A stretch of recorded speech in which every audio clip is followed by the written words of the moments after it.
4/10 या अपूर्णांकात 4/10 किती वेळा मिळवल्यास बेरीज 2 येईल। आता या ठिकाणी सूत्र दिलेलं आहे छेद भागिले अंश गुणिले बेरीज वजा 1।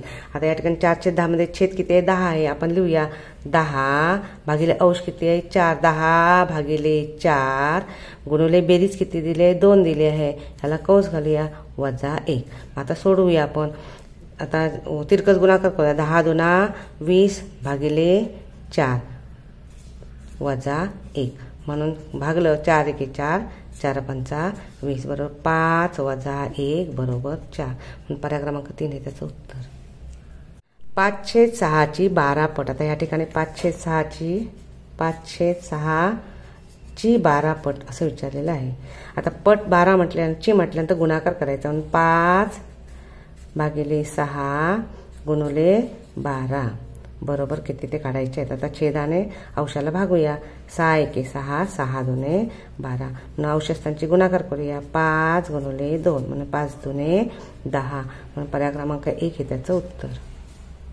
2/7 गुणिले 5/3 बरोबर किती। आता हे उदाहरण मी या ठिकाणी लिहून घेते 2/7 गुणिले 5/3।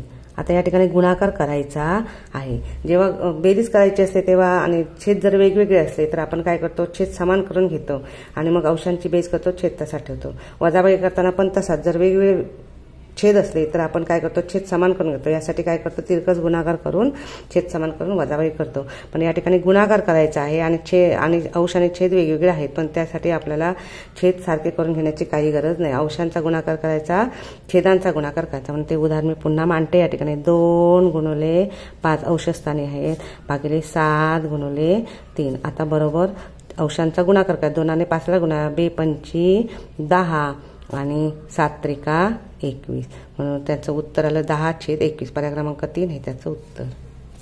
13/5 चा सममूल्य अपूर्णांक कोणता। आता सममूल्य अपूर्णांक म्हणजे काय, ज्या अपूर्णांकाचे मूल्य समान असते त्याला सममूल्य अपूर्णांक असं म्हणतात। सममूल्य म्हणजे किंमत। मग आता सममूल्य अपूर्णांक कोणत्याही अपूर्णांकाच्या छेदाला अगर अंशाला शून्याशिवाय कोणत्याही संख्येने गुणले अगर भागले तर येणारा अपूर्णांक हा सममूल्य अपूर्णांक असतो। आता 13/5 ला समजा आपण 2 या संख्येने गुणलं तर अंशाला पण 2 या संख्येने गुणायचं, छेदाला पण 2 या संख्येने गुणायचं म्हणजे दुसरा सममूल्य अपूर्णांक मिळणार। मग आता आपण या ठिकाणी ह्याच्याकडून जाऊया, तुमचे पर्यायाकडून जाऊया।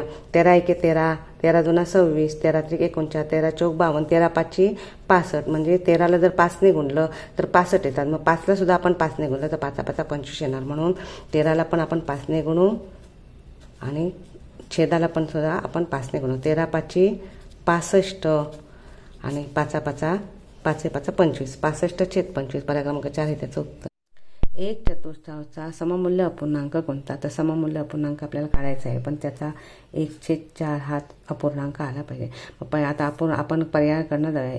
आता पहिला पर्याय आहे 5/25, 5/25 अंशाने छेदाला एकाच संख्येने भागायचं आहे। 5 एके 5, 5 5 25 सममूल्य अपूर्णांक आला का नाही, 1/5 आला, 1/4 आलेला नाही।